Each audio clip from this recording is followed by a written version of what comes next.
Welcome back, everyone. We're doing live coaching today with Maya. Maya Brooks is a brilliant nurse practitioner. She's been in practice over 3 years and she's breaking even, but she wants to see a real profit. Like many of you, she's married with children. She has a team and even a business partner. And like many of you, she's back in school for another certification so she can offer more services. And like many of us, she lives in a state with restrictions, so she felt it was worth the investment for that reason as well. We'll talk about 3 things she can do right now. And so, whether you're new, scaling like Maya, or seasoned and looking at retirement, we'll cover actionable steps each of you can take or lessons you can learn and apply to your business.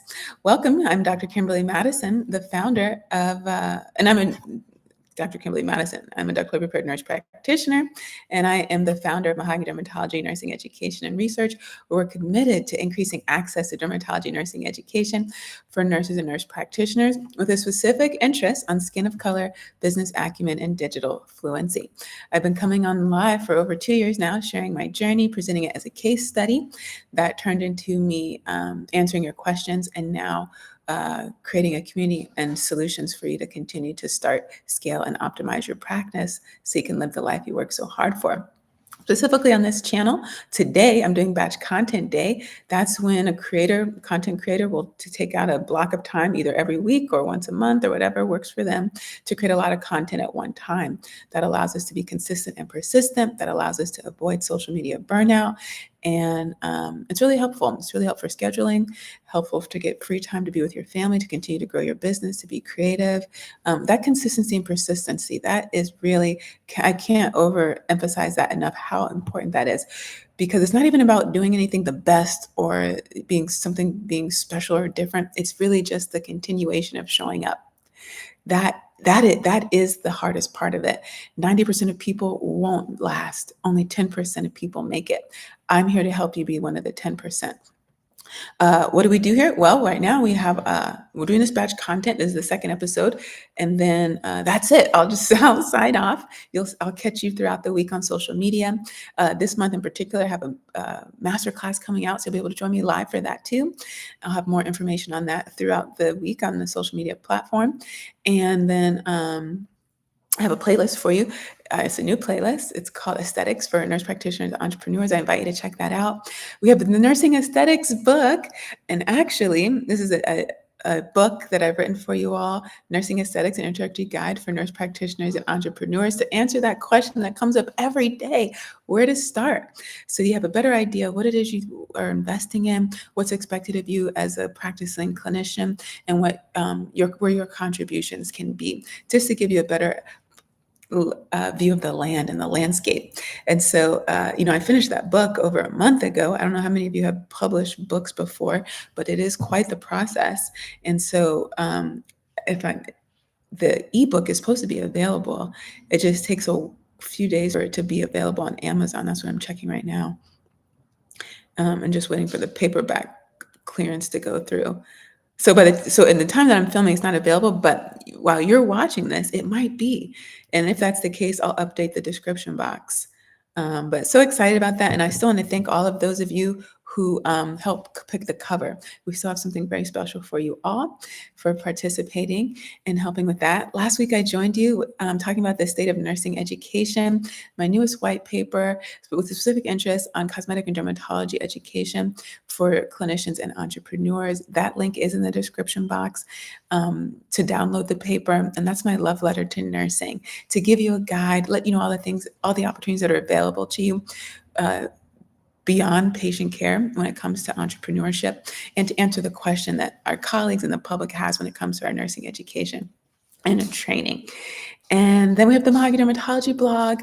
I created actually a new article called Start Here. For those of you who are new to aesthetics and dermatology, it has some of my favorite resources, as well as our collective, right? The community recommends the same things all the time because you guys ask the same questions every day. So put them all there for you, including 17 dermatology fellowship and training opportunities for NPs in dermatology. There's a list of credible opportunities there for you. The faculty shortage is a real thing in nursing, no matter what specialty you pick. So there are some training programs there that might not have open applications at the time that I'm recording this.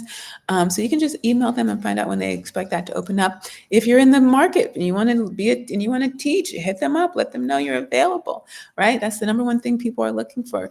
Employers are looking for NPs who have experience, education, and clinical, and NPs are looking for education and clinical experience. And so we need professors, and we need people who are willing to offer training so that everybody's needs can be met. And then we have my favorite, the essential textbooks for skin of color in dermatology, and including a link to some free dermatology textbooks, right? I ask you to join me in asking your nursing school and medical schools to include the skin of color books as a requirement or recommended reading on their list of textbooks. And then we have actual community for you, the DMV Dermatology and PPA group, and our sister group, Derm P's and PAs of Atlanta. We actually have our summer mixer coming up on Friday, June 27th at 5:30 p.m. It'll be within walking distance of the SDPA conference. Many of you have asked how to get into dermatology, how to get a job, how to get a shadow, a preceptor.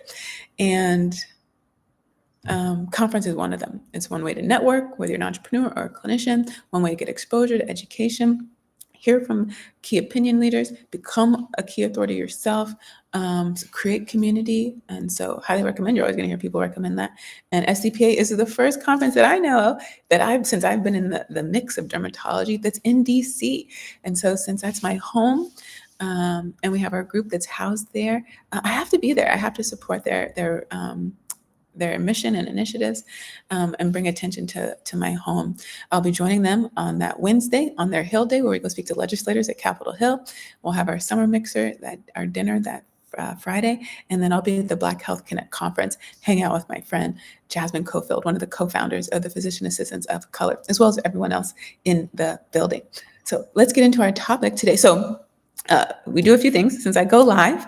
I love to answer your questions live, and my calendar has gotten so busy, it's so booked, and so this is really just a really great way to get to me. You don't have to wait months out for my calendar to become free. And so, if you're not already, subscribe so you can be notified when I go live. And like I did today, I went on all my other social media platforms announcing that I'm going live. And so right now I'm checking, doing some little quality control here. There we go. Just making sure you can see me and hear me. I'm checking on here. So the benefits of going live or joining me, not only can you join me, but you can see it live, because once I'm done, this is going down. It won't be available until it's actually available. For some reason, it won't let me pull it up on my phone, but I can see it here. I don't know why that's happening like that. But someone's here and you just gave me a thumbs up, so I guess you're here. So let's get started. So we always start off by doing prayer and scripture. And this one in particular, I really want to dedicate, it's a tough time out there with the economy. Like I said, we have this masterclass coming up to help so many of you who are struggling to stay afloat, because there's fewer patients walking through the door, because patients are also holding tighter to their wallet. People are getting fired. In April alone, I knew 3 nurses who were either in the hospital or, all of them had to go to the hospital, like the emergency department. And then some of them are not only just practicing clinicians, they're also entrepreneurs with families and children, right? The hats we wear are so many, so heavy. And just in the last week alone, 2 of my close friends were let go from their job. Where I'm from in DC, a lot of people are feeling the federal cuts. They're being let go. These are talented people, some in healthcare. See, there's providers getting let go of their job. I was at an AI literacy conference this week. One guy, he's been at Booz Allen for 30 years, and he's retiring early because of these cuts. I have an article coming out on the Google layoffs, what that means for dermatology and aesthetic dermatology nurse practitioners and dermatology and cosmetics, what that means for us, what we can learn from them. This is a real thing that's impacting all of us. Even we had some death in our family too. And so, times can be tough. We talk about entrepreneurship and it's great, but it is only one part of our life, just like taking care of patients is only one part of what we do. So this prayer is going to be in honor of everyone who needs it. God, even though I'm faced with some darkness, I hold tight to your promises, and your word says that you will turn my tears into joy. I trust in you, God, and in your timing. I may not see the light yet, but I hope in what's to come. In Jesus' name, amen. So thank you for praying with me. I like the lighting. I can hear the sound. Testing, testing. Yeah, I'm good. I'm happy. Let's go. So let's do some live coaching. This is one of my favorite types of videos to make for you all. And this one's fresh in my mind because I just did this one yesterday with a new friend of mine. So like I said, let me go back over here. So yeah, she's been in practice for 3 years and started off as a midwife, going back to school to get FNP, primarily because of the state that they practice in. Outside of seeing women, then they have to work with their RN license. And so they want to be able to do more things, offer more services to their clients without going through all that. So they're in NP school. They also signed up for a dermatology program. They're married with children. Now, kudos, 3 years is a huge feat, right? One thing I noticed by listening to a lot of entrepreneurs and NP entrepreneurs, a lot of people get off the ground. A lot of people open a physical brick and mortar. But within the 2 years is kind of a real tough time. And they'll come back on selling the practice, selling the devices and the equipment within a really short period of time. And there's a lot of things we can point to as to why that's happening. A big one, I think, is just not enough attention on the business part of it and accepting that what we do is business. You know, we live in a capitalist society. What you're doing is business. And it's tough because, if you talk to clinicians and P's in particular, anybody who's in healthcare, they're going to say, why did you get into healthcare? That's one of my first questions when I do coaching. Who are you? What do you do and why does it matter, right? So why are you in healthcare? Most of them will say, I want to help people, right? And I want to know why, what kind of help do you want to do? Because you can help people by opening a door for them. That's helping them. What is it about healthcare specifically? And that's a question for you to answer yourself.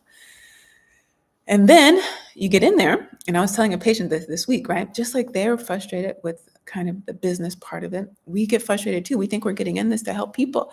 And you show up and you realize for you to help people, you need things in place. You need staff, you need equipment that works, you need people who do their job too, who answer calls, who write prescriptions, who pick up patients, who complete orders, who follow up, who provide summaries and recommendations. So you can't really function alone.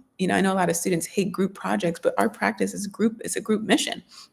And so we get into this practice into this field, wanting to help patients, but at the end of the day, it's a business. And you can have the two, particularly when you're the one calling the shots. But I think so much of I think a lot of the focus that entrepreneurs put on and a lot of the training that we get is just so isolated. And so I'll be talking to you soon about what I call the 9 pillars of advanced practice nursing. 2 of those pillars are patient care and business. So before you even get into business, and particularly outside of aesthetics, all the training and focus is on the patient care, patient-centered practice all the time. That's why you've heard me talk so many times about provider-centered practice, what it looks like for me to be taken care of too, because nurses are patients too, right? We talk about that in the white paper.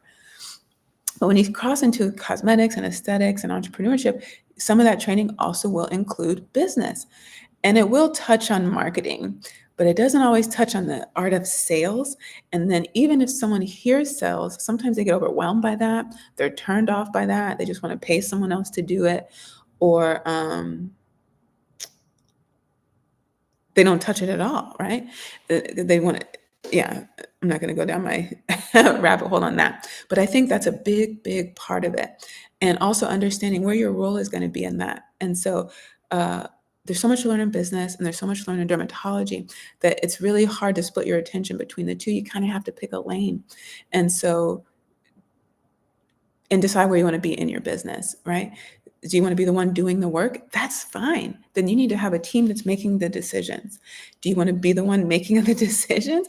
That's fine. Then you need to have a team and set them up for success so they can do that really well. So when it comes to Maya, right, let's talk about it. Legal and regulatory non-negotiables. So she's doing the right thing. She looked at her state practice act. She understood that it benefited her a lot to go back and get this certification so that she can practice to the full scope of her ability. Then a minimal viable service. This means that you have something that the market wants, right? Your market where you live. A lot of people, I live in Florida, and there's a lot of you guys out there. And it's so funny. I hear people, they have gone back to school, they have taken boards, they've done all these courses, they got a brick and mortar, they open their practice, they have a website, they have a sign outside, and then they'll say, "Oh, there's a lot of people here, it's saturated." You're you're just learning that. You're just learning that after all that. You need to start with that. What are you offering that the market's demanding from you, right? What are you bringing to the table? And also taking your time to get there, because it's, like I said, it's a lot, right? And I know a lot of nurses are not comfortable delegating, trusting other people. And so just take your time, right? One of the ladies I talked to yesterday, she's just going to take her time. And I think that's so great. It's not going to eliminate stress, but it's going to give her more clarity of mind. You need to have a clear mind so you can be creative, so you can make clear decisions, and not make decisions based on emotions, right? But based on the facts and the data. So don't launch everything at once. Figure out what's the most profitable service you can start right now. Master that, get excellent, and then scale. Start with your Botox, your fillers, then add on devices once your market, the people who want to see you, are demanding it. And then, and so one other great thing she's doing is she has like a business advisor that she checks in with regularly. So tip for you, maybe you know about the Small Business Administration, SBA. They offer a ton of free resources for you. One of them is called SCORE. It's separate from the SBA, but the SBA funds SCORE. SCORE is a collection of, I think they said 10,000 retired entrepreneurs. These people, like myself, like so many of us, we just love to help you all. When you find something that's really good, you want to share it with people. I think entrepreneurship is something that's really good. And I love sharing it with you all, seeing you really thrive in whatever you're trying to do. So you have all these entrepreneurs, they're retired, they have a wealth of experience from all kinds of industries, and they volunteer their time. You can sign up and you can get a SCORE mentor, and they will meet with you on a regular and consistent basis. They also have a ton of webinars. It's a lot of content, everything from starting your business to scaling it. AI, marketing, the whole thing, you name it, it's all there for you. I've attended a bunch of these since I saw you the last time. One thing I will say, they did have one on health, like a healthcare and wellness business. And what I'd love to, so some of them are attorneys and accountants and you name it. They're really good about, providing education and letting you know when you should really seek, even though they are professionals, they're not your hired professional. So they're still really good about providing kind of general advice and guiding you to still seek out resources that are applicable to your practice. So for that particular one on healthcare and wellness, the lady who was doing that session, a lot of times she would say, this is my recommendation, but I still advise you to go back and seek information from your organizing body and your community of other clinicians. And so I love that, because it's something I think too, I think a fallacy when you first get in, you think, I'm just going to go get this one certification. I'm going to do this one training. You're going to always need help. You're going to always need more resources. So you might use the SBA. You might pay for a coach. You might have a mentor. You might have two mentors. You might have two coaches. They might be with you in the beginning. They might be with you all the way through. So just keep an open mind about where your investment, what it means to invest in yourself and in your business. And that whole pay to play, the longer I do this, the more I realize how important that is. Not only in two ways. For me, when I pay attention, right? And the same thing goes for the people that we're here to serve. When people pay, they pay their attention, but it helps you. I really don't want anyone on my team who hasn't put any skin in the game, because when people don't put any skin in the game, they have nothing to lose, which means they have no incentive to show up. And so I love SCORE. I highly recommend it for you so you can have this on your team, right? And that will help you, just like Maya, decrease some of that overwhelm, have a clear sense of your first step, and that whole, particularly because we're clinicians who require a license to practice, making sure you're following state practice laws, that you're doing what's right as a business person, and that you have something to offer. Okay? And so that will help you get through this first sense of overwhelm, how to make the right steps so you're not making decisions based out of fear or scarcity. Now let's talk about how to make smart investments in your expertise, okay? So like I said, Maya started off as a midwife. Why did she leave midwifery? Because she got exhausted, right? The hours, they're long and unpredictable even. Where she lives is a little bit lonely, not only physically, but how she identifies as a person, and even more so when it comes to dermatology. Many of you can relate to that. And then education, right? These are her pain points. Feeling exhausted, being lonely, and then lack of education, lack of knowing which one to trust, and those fundamentals. What I loved is she's just like me. She wants to start from scratch. There are a lot of resources out here, a lot of resources, all the resources out here for derm or for NPs, and we know in nursing we have, which is actually a big motivator for this white paper, to explain how our education works. Right? We have that undergraduate level. And then we get to the advanced level. And at the advanced level, as a nurse practitioner, when you apply for a job, they want you to have experience, education, and clinical practice, which we don't have right now. We don't have those opportunities. And so to have to wait until you become an NP to start getting that puts us behind. It doesn't allow us to be competitive. And so there's only one textbook in nursing. And there are some books for the nurse practitioner level, but the gap is at the nursing level so that you can have that foundation and build on that and build on those advanced levels so that now everything that's already out here in existence, now you can take advantage of that. You'll know what they're talking about. It won't be so overwhelming. And that's just what we've been used to, right? We start here and then we advance our education and training. A lot of doctors will say, what does it mean to be advanced practice? What does advanced practice mean? It means that you're building on a foundation. And so these are her pain points that she was looking for. And so how do we address her being exhausted? Well, she decided she wanted to switch practices. One, so that she can take care of more than just women without having to rely on her RN degree or another clinician who has to sign off. And so part of this is finding that ethical evidence-based training, getting mentorship, and being strategic. And so she talked about how she signed up for a program, and I gave her some other recommendations, which you can find on the blog. And they're all over the place. All sorts of opportunities for you. You can go learn in a hospital setting. You can go learn at a university. You can learn kind of like synchronous online or asynchronous or on demand. So many opportunities. Some you can get done in a weekend. Some take 6 months. Some take 12 months. There's so many options. You might get a little bit out of this one and a little bit out of that one. Some people have done it in the beginning of their career. Some people have done it years later and all found it very beneficial. You can get continuing education credits. So lots of opportunities, particularly when it comes to skin of color. We have our skin of color resources for you in those essential textbooks. One thing I pointed out to her when it comes to this education, look, I've said it so many times, it comes down to you as the one who has the discipline, right? Particularly when it comes to that textbook training, again, which is why we have this white paper that's out. There's so many components to education. There's the foundation, and then there's being advanced. There's your textbook, and then there's your clinical experience. When it comes to the textbooks, you can do that right now. You don't need to sign up for a program. You just get one of these books. What happens when you go to class? Someone comes up with a syllabus. They tell you to go read these pages. You can just open the book and read those pages. Right? It comes down to the discipline, which is why a lot of people pay, because I just said, when we pay attention. And sometimes we need to know that there's someone else on the other side that's going to hold us accountable. So for some people, they have to pay just to keep themselves accountable. Some people don't feel like they have the discipline to know how to decipher what to pick out, right? A book might have 1,000 pages and you're like, I don't know what to read. Technically, you're responsible for all of it. Now, the way you can break down a book, the book breaks it down for you. It will give you summaries, objectives.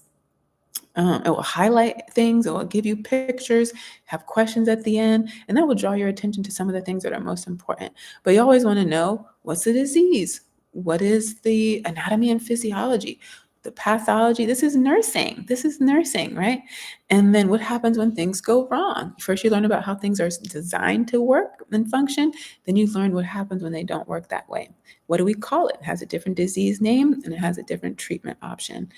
And then there's different treatments within the treatment, right? There's first line therapy, second line therapy, orals, topicals, systemics. And then how do we evaluate if things are working? And what do we do for diagnostics if we realize we might need to go back and revisit our original diagnosis?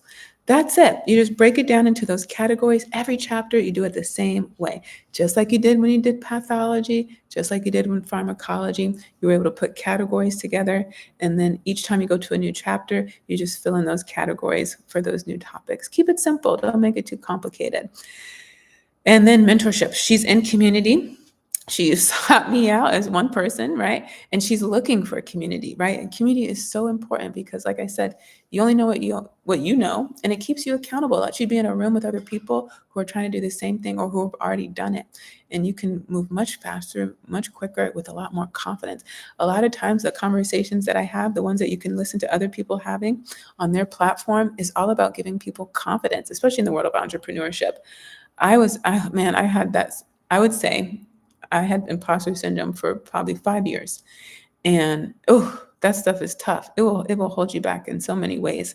And it creeps up all the time. You have a new idea, a different direction, a new announcement, and you wonder, how it's going to be perceived. But I would say right now it's probably the best it's been in a long time. And I have to give credit to the community that I was in, my accountability partners, and actually just talking to you guys and living this out, living it myself, right? Seeing my own experiences, hearing from you all, and realizing like, this is just this is just what it is like. This is the experience. This is what it means to be an entrepreneur. These are the problems that we have, and these are the kind of solutions. Those categories, these are the categories. There's tons of options underneath those categories that can help us. And seeing that, you know what that does? It shows you like, I'm not alone. This is the expected experience. Just like we tell our patients, you just had surgery. We expect you to have some pain, right? We expect you to feel tired. We expect you to feel anxious. But it's also normal. We know that even though you feel anxious, tired, and alone, we still know you're on the right path. You can do this. This is meant for you. You're still on the right track. You can still do this. You're in the right place. You're still making the right decisions. That gives us so much hope and confidence, and allows us to show up the next day. So right now, I would say my imposter syndrome is in a really good place. But it doesn't come alone. It came through the power of my community and holding me accountable and not beating me up over it. Some of those messages on Facebook are hard to read. That's why so many people are on there leaving anonymous comments, because it's like you're going to just get bitten. And it's like, why do people take the time to do that? I don't really understand. If you disagree or you don't like something, then just sign off. I don't know. In entrepreneurship, time and capital are so limited. How you have time to do that, I really don't know. I don't know. All that energy could be poured into giving them hope, giving them strategy. They've already made something that already happened, and they're asking for how to respond to it. And for people to continue to beat them up over something that already happened, knowing that we're our greatest critic, it just goes beyond me. And the fact that we do that in nursing, in entrepreneurship on Facebook, or in clinic when people are getting trained, is just beyond me. And that's why I'm here to remind us that we're all patients too. We're all people too. We still require that same compassion that we give our patients. So the value of mentorship is going to be huge when it comes to doing this. And then being strategic about how you use your time, how you use your money. Let's break down.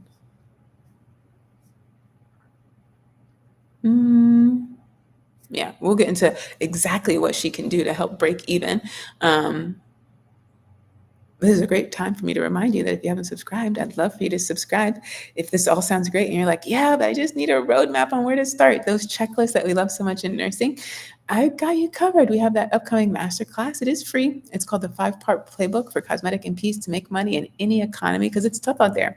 I started this off by talking about how tough the economy is. When we talk about that, like we're not part of the economy. We're being affected by that. Some of you are in school right now because you have plans of opening up your own practice. We want you to know right now what the struggles are. So when you're in school, you can take some classes on business. You can take some classes on taxes, finances, asset management. Right now, you don't need to wait until you encounter a problem. Do it while you have time now. We're telling you these are the problems. You can prepare for them right now. So in this masterclass, we'll break down the 5-part playbook so you can scale, create repeat revenue, and help your business thrive, right? The goal is for you to have more confidence when you run your practice, give you that step-by-step roadmap so you don't have to worry about guessing what to do, and you can see what's been done, what needs to be done next. You can identify some diverse streams of income without seeing more patients. That's a real thing. Understand cost-effective strategies for growth. Right here, this is where I want you to have your own internships, right? Time and capital are limited. Like I said, look, Maya, she's breaking even. She doesn't have money to give someone, but she has time. She has intellectual property. She has exposure. She can bring someone in who can help her grow her business, and that person's going to be able to grow their experience and exposure. Make sure this is actually what they want to do. And if it is indeed what they want to do, they're building. They're building right now. They're building their knowledge about what it means to be a practitioner, what it means to be an entrepreneur, and she can give them access to that right now. They can both be winning when it comes to that. And then access to a community. In this masterclass, you're going to meet other NPs just like you, who are either practicing or aspiring, who might be able to help you scale your business. Because I have two philosophies in business. The first one is you got to take care of people. You got to take care of the people, right? So like I said, you got to decide where you're going to be in the business. Are you going to be in the business or working on the business? For me, I'm going to be working on the business. So I need to take care of the people who are doing the business, because for me, I'm a visionary. Not everybody's a visionary. And only I can communicate that vision. But I can find 1,000 people who can give this Botox and this filler. So you know what? I'm going to find those people and I'm going to take really, really good care of them. I'm going to learn how to be a master communicator so they understand the vision. And I'm going to set them up to be successful, because even if they understand the vision, even if I communicate it masterfully, at the end of the day, they have their own goals and dreams. And most of the time, it's focused on putting food on the table when they get home that day. So I need to put tools in place that help them carry out my vision regardless of how invested they are. And I support them so they want to continue to show up, because if they leave me, this is the power of the employee, that falls on me. Now I have to do that. And I already have so many hats to wear. It behooves me to keep them around and to invest in setting them up for success. And then the other philosophy, who else benefits from my business being in existence? Because marketing is a big thing. I'm going to come in here and spend an hour making this video, but I can market this video 1,000 times. And I can tell 30 other people to market it. Right now, they're out there on my behalf. That's what I learned by being in community with all these business coaching programs. It was like, oh, as soon as I walked in that room, there's 30 other people who know I exist. The power of marketing, not only the power, but the time and money that goes into marketing. Because you can have a great product or good, you can have a great business, you can go get all those certifications, have all these skills at your hands, but no one knows you exist unless they know you exist. And that's where marketing comes in. And marketing is a skill and an art. And part of that art, just like nursing, is the art of sales. How do you communicate to that client on how you're going to help them get from where they are to where they want to be? That is the secret. That's what I've been learning all year. And I can't wait to bring that to you to help you get where you are, from where you are to where you want to be. So at the time, if you're watching this with me for live batch content, that link is not available. But by the time this airs live, you'll be able to sign up and you'll be able to join us live and learn how you can start to break even or go beyond breaking even and start to make a profit in your business. And let's see. I think that's pretty good, actually. We gave you some action items. And so I want to give you each of these videos, I want to really give you some action items. So let's wrap up our episode. We'll give you homework for yourself. So today we've talked about different ways that you can be like Maya and go beyond breaking even and move your business to something that's making profit without seeing more clients. We have the fundamentals, right? That's knowing your clinical practice and making sure you have a viable product for the market that you're in. And the market changes all the time. So you need to stay abreast of that. And sometimes it's hard to stay abreast by yourself because you're married, you have children, you're in school, you have a partner, you have business, you have clients. And so being in community can help. We can gather information for you and give it to you in a way that you can execute quickly. Invest smart, not just big. Prioritize how you're going to get this education and mentorship that helps you reach your goals, right? Lots of opportunities out here. Just make sure you make a move that's really smart for you. And then lead with your authentic voice. You have your unique nursing perspective. And so one of the things I talked about with Maya She's trying to make more money. Let's look at what you already have and who you're already serving. Use the language that they're using. Use that to create new packages and services. Even though she has her eyes on getting this next certification, she's already traveled a long journey and a long road. Can she combine these two new loves? So often, look, if you're getting into dermatology, you're coming from something else, use that to your advantage. That is your competitive advantage. They can't come to me and get dermatology and midwifery experience. And one thing, when I look at these gaps all the time, when it comes to gaps in dermatology education, we have skin of color, but a big one is pregnancy. And you're going to say, oh, that's because we can't give anything. You never want to just leave your client with nothing.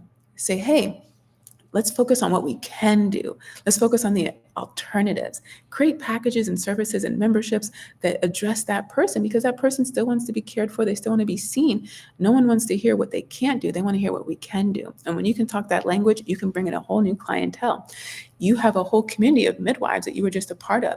Can they be an affiliate for you? Can you find a way that you both can benefit one another? You give, especially if you have a lot of women coming to you, some of those women are going to be pregnant, right? Can you refer them clients and they do the same for you and you keep each other in business, right? Land on what you already have. And maybe perhaps instead of creating a whole new service line of wellness, add on this midwifery stuff that doesn't require you to be up and out there 24 hours a day. Make it something that allows you to still live the life that works for the life you have right now or the life you want, right? Package all of that up into a way that serves the people you've already been serving. Don't start from scratch. Don't let it go. You're pivoting a little bit, but take what you have and let it pivot with you, right? Continue to leverage those communities by doing referrals. Figure out how you can continue to speak to this market, despite the fact that they might not be able to do all the services that are available, because they're not going to be pregnant forever. They're going to want to come back to you, right? And who else serves this clientele, right? They're going to want to get nutrition at some point. They're going to want to work out. Be in community with those professionals. Keep each other in business. Find out what problems they're trying to solve. Maybe you can solve them for the same client or for that referring clinician, right? I did that whole right thing again. I'm trying to say right less. I didn't even realize I said it that much.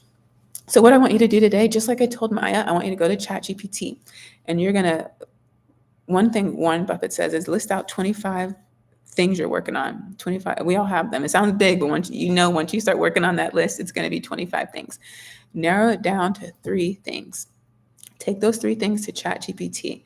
Tell Chat how you're feeling. First, just start off with how you're feeling. Then say, okay, I have these 3 goals I'm trying to work on. Help me come up with a strategic plan for the next, whatever you want, 3 months, 6 months, 12 months, on how to reach my goal. If you don't know what your goal is, hey, help me identify what the goal should be. For Maya, look, I broke even, but I want to make a profit. How much profit do you want to make, Maya? Hey, Chat, I don't know how much profit I want to make. Help me identify how much profit I should make given my current expenditures at the moment. Tell me what I'm missing in here. And whatever Chat gives you, say, hey, Chat, this was really great. You did a wonderful job with this. You're an expert at strategic planning. You're an expert when it comes to business strategy. I want you to take this and up it a notch. Rework this plan and give me another level that's even better than this one. That's your homework for today. Keep it simple and then ask it to give you a step-by-step plan. However many days a week you have to work on your business, say, hey, give me a plan for the next 3 months where I can work on this on Mondays, Wednesdays, and Fridays. Real specific. And then put that in your calendar and do the work, friends. Find someone who can hold you accountable. I told you I did my accountability partner with a lady in New Zealand. We would get on WhatsApp, 5 questions we would answer every single day. By far got more done in the last month than I have gotten done in 6 months, all because I knew I had to report to someone and tell them what I've been doing. I can't even tell you how significant that was. And how much I learned from her and myself. And it's just 5 simple questions. and it makes a huge difference. So I want to thank you for joining. If you haven't already, please subscribe. I have the link down below for the white paper on the state of nursing education, pathways, purpose, and the future of cosmetic and dermatology practice for 2025. It's a comprehensive guide providing even deeper insights into everything that we covered today, from legal frameworks and mentorship to ethical considerations, and of course, entrepreneurial strategies, giving you a complete roadmap for success. You can find the link below. The time that you're watching this, I'm packing to head home. I'll be on Wednesday. I'll be at Capitol Hill with the SDPA, talking to legislators about how we can improve access to care. On Friday, I'll be sitting down with the DMV Dermatology and PPA group. We're having our summer mixer, and we'll be sponsored. We're in the process of talking to our sponsors right now. And then I'll be at Black Health Connect, hanging out with Jasmine Cofield and everyone else in attendance. And then at some point during that week, I have my mammogram scheduled. Finally, I've been talking to you about that all year, about the struggles of getting that done here in Texas. So I'm just getting it done at home. So happy about that. Give you updates on how that goes. I plan to sit down one day that week and talk to you about all the behind the scenes, what's been going on in the second portion of the business sales coaching program and what that means for you all. But I thank you so much for watching. And for those of you who are joining and didn't leave comments, that's okay too. I appreciate your support and for spending your Saturday with me. I'll see you all next time. Thank you all for watching.